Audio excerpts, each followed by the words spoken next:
Morning, सुप्रभात, नमस्ते।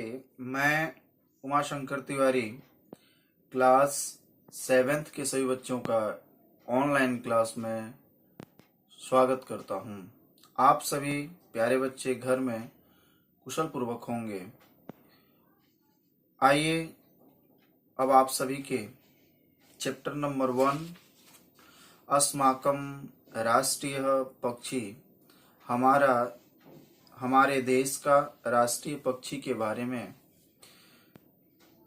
जो पैराग्राफ से रिलेटेड हिंदी अर्थ बताए गए थे, अब उनके क्वेश्चन आंसर्स करेंगे। एक्सरसाइज जो कुछ इस प्रकार है। फर्स्ट क्वेश्चन दिया हुआ है, भारत के राष्ट्रीय चिन्हों के बारे में चर्चा करें। तो प्यारे बच्चों, राष्ट्रीय चिन्ह आप लोगों को बुक के माध्यम से भी, बुक से रिलेटेड आप लोगों को जानकारी दी गई थी, जिसमें राष्ट्रीय पक्षी मोर, कमल का पुष्प और साथ में आपके जो है और भी जो चीजें थी, जैसे कि ज्यादातर मोर के विषय में ही आप लोगों को जानकारी दी गई थी। तो आइए अब देखते हैं कि इनमें किन प्रकार के प्रश्न दिए गए हैं।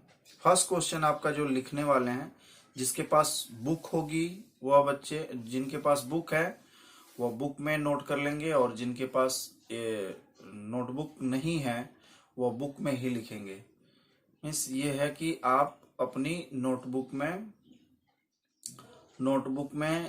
यदि है तो आप नोटबुक में लिखें, यदि नहीं है तो आप बुक में भी लिख सकते हैं। और आप फोटो क्लिक करके आप हमारे पास भी भेज सकते हैं, यदि आप भेजना चाहें तो, यदि आपको कुछ मिस्टेक या कुछ ऐसी जानकारी चाहिए तो। आइए अब देखते हैं फर्स्ट क्वेश्चन। निम्नलिखित प्रश्नों के उत्तर दीजिए। Answer the following questions in Sanskrit. तो आपको संस्कृत में ही इसके उत्तर देने हैं, जो कि पैराग्राफ से रिलेटेड ही हैं। तो आइए फर्स्ट क्वेश्चन देखते हैं। अस्माकं राष्ट्रीय पक्षी कः अस्ति। हमारा राष्ट्रीय पक्षी कौन है। हमारा राष्ट्रीय पक्षी कौन है। तो इसके आंसर आप लोगों को असाइनमेंट के माध्यम से हम आप लोगों को आंसर भी दे दिए हैं। अस्माकं राष्ट्रीय पक्षी मयूरः अस्ति। मयूर मीन्स मोर, अस्माकं मीन्स हमारे, राष्ट्रीय मीन्स देश का, पक्षी मीन्स बर्ड, और मयूर मीन्स मोर, अस्ति मीन्स है।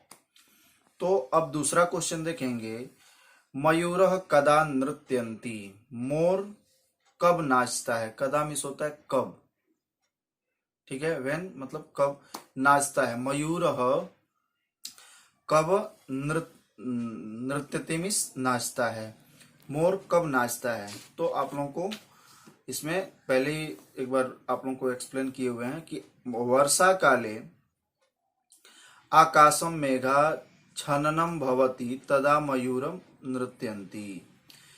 इसका आंसर हो जाएगा कि वर्षा के समय आकाश में जब बादल घिर जाते हैं और मौसम एकदम घिरा हुआ होता है, ठंडा होता है, उस समय मयूर नाचने लगते हैं।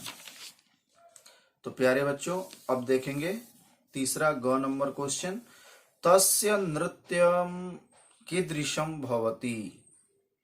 उनका नाचना कैसा होता है। उनका नाचना किस प्रकार का होता है। तो तस्य नृत्यम अति मनोहरम भवति, ठीक है। तस्य मीन्स उनका, नाचना, अति मीन्स बहुत ही, मनोहर मीन्स बहुत ही सुंदर, भवति मीन्स होता है, ठीक है। अब आगे देखेंगे। नेक्स्ट क्वेश्चन है आप लोगों का घ क्वेश्चन जो है, जो कुछ इस प्रकार से है। मयूरः किम संदेशम ददाति। मोर क्या संदेश देते हैं। तो मोर क्या संदेश देते हैं। तो इसके आंसर कुछ इस प्रकार से दिए गए हैं कि विष कारणाम तत्वानाम विनाशम भवेत। विष रखने से विनाश होगा, यानी जो है आपका जो विष रखता है, जिसके अंदर विष की भावना होती है, या विष उसके अंदर होता है, जहर, पॉइजन जिसके पास होता है, तो उससे हमेशा क्या होता है, पॉइजन से हमेशा गलत कार्य ही होते हैं या कोई गलत अनहोनी ही होती है, इसलिए हमें अपने मन में या कहीं भी विष नहीं रखना चाहिए, यानी पॉइजन्स को अपने पास नहीं रखनी चाहिए। तो ये आपके फर्स्ट क्वेश्चन हो गया। सेकंड क्वेश्चन में कह रहा है कि फॉलोइंग इन द ब्लैंक्स, तो इसमें जो है रिक्त स्थान की पूर्ति कीजिए। मयूर अस्माकम डैश अस्ति, तो इसमें हो जाएगा मोर हमारा डैश है, तो इस बीच में हो जाएगा आपका राष्ट्रीय पक्षी। क्या हो जाएगा? राष्ट्रीय पक्षी। तस्य नृत्यम अति मनोहरम भवति, उनका नाचना बहुत ही सुंदर होता है। तस्य डैश सौंदर्यम दर्शनीयम भवति, उनका सौंदर्य, उनका शरीर देखने योग्य होता है, यानी बहुत ही सुंदर होता है, तो वह बहुत देखने में भी अच्छा लगता है। तस्य जन्मजात गुण अस्ति, उनका जन्म से ही क्या उनके अंदर गुण होते हैं? तो सर्प भक्षणम, सांप खाना उनका जन्म से ही गुण होता है।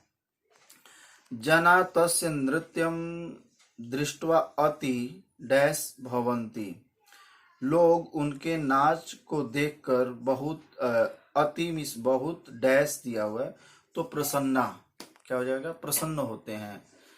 ठीक है, तो ये आपके फर्स्ट एंड सेकंड क्वेश्चन हो गए। अब थर्ड क्वेश्चन में आप देखेंगे बहुवचन में बदलिए, तो आपको प्लूरल जो दिए गए हैं उसमें आपको ज्यादातर क्वेश्चंस आपके ग्रामर से हैं, तो मैं ग्रामर भी आपको कराऊंगा, तो इसको मैं एक बार एक्सप्लेन कर देता हूं, बट आप लोगों को इससे रिलेटेड ट्रिक्स बताऊंगा और ग्रामर में जाकर के, ताकि आपको ट्रिक्स के माध्यम से ट्रांसलेट संस्कृत में करना, उनको एक वचन से बहुवचन में बदलना और बहुवचन से एक वचन में बदलना आपके लिए बहुत इजी हो जाएगा। तो आइए इसको देख लेते हैं। मयूरा नृत्यति, तो यदि आप बहुवचन में करेंगे तो मयूरा नृत्यंती हो जाएगा। तो यहाँ दिया है राम श्याम च पठतः, यहाँ हो जाएगा राम च श्याम पठन्ति। ठीक है, राम च श्याम पठन्ति। अश्वा धावति, ये एक वचन में ये सेंटेंस दिए गए हैं सभी, तो इनको आपको बहुवचन में चेंज करने हैं। तो अश्वः धावति, तो अश्वाः धावन्ति हो जाएगा। और बालिका क्रीडति एक वचन में है, बालिका स्त्रीलिंग है, तो यहाँ पे हो जाएगा बालिकाः क्रीडन्ति। छात्रा हसति, तो छात्राः हसन्ति। ठीक है, इस प्रकार से आपका ये जो है थर्ड नंबर क्वेश्चन हो जाएंगे। तो आशा करता हूं कि आप सभी को समझ में आ गया होगा। अब संस्कृत में अनुवाद कीजिए। ये आपको ट्रिक्स बताने के बाद और सेंटेंस कैसे बनाए जाते हैं संस्कृत में, थोड़ी सी इसके बारे में पूरी डिटेल में वीडियो दे करके, और फिर आपसे मैं खुद कराऊंगा और मैं खुद आपको एक्सप्लेन करूंगा कि आप इसको खुद कैसे आप कर सकते हैं। तो आप जो है 1 क्वेश्चन, 2 क्वेश्चन और 3 क्वेश्चन ही करेंगे। 4th क्वेश्चन में नेक्स्ट क्लास में स्टार्ट करूंगा। तब तक के लिए धन्यवाद, और आशा करता हूं कि आप सभी इस तीनों क्वेश्चन को जरूर कर लेंगे।